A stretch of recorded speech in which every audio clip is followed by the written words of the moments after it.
Friend, welcome back to BGM viewers. இப்போ நம்ம என்ன வீடியோ பார்க்க போகிறோன்னா, சென்னா மசாலா கிரேவி எப்படி செய்கிறது தான் பார்க்க போகிறோம்.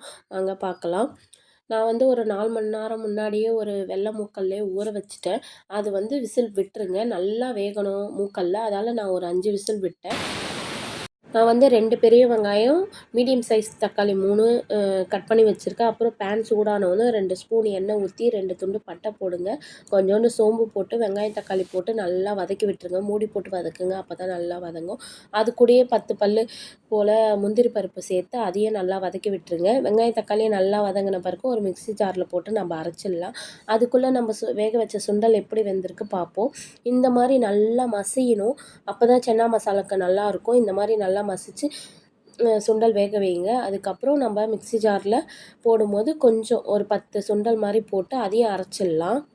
நான் வந்து குக்கரில் தான் செய்கிறேன். ஒரு 3 டேபிள் ஸ்பூன் போல் எண்ணெய் ஊற்றிட்டு 2 துண்டு பட்டை, 2 பிரியாணி இலை, ஒரு ஸ்டார் பூ, தேவையான ஏலக்காய் கூட ஆட் பண்ணிக்கோங்க. நான் வந்து ஒரு பெரிய வெங்காயத்தை பொடியாக கட் பண்ணி வச்சுருக்கேன்.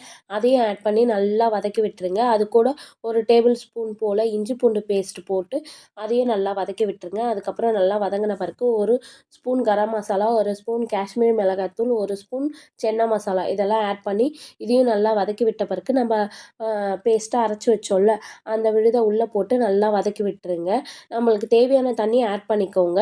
எவ்வளோ நம்மளுக்கு தண்ணி தேவையோ அவ்வளோ தண்ணி ஆட் பண்ணி நல்லா வதக்கி விட்டுருங்க. அது கூட சேர்த்து ஒரு 10 நிமிஷம், ஒரு 1/4 மணி நேரம் 10 நிமிஷம் வெந்த பிறகு எண்ணெய் பிரிஞ்சு அதுவே மேலே வரும்.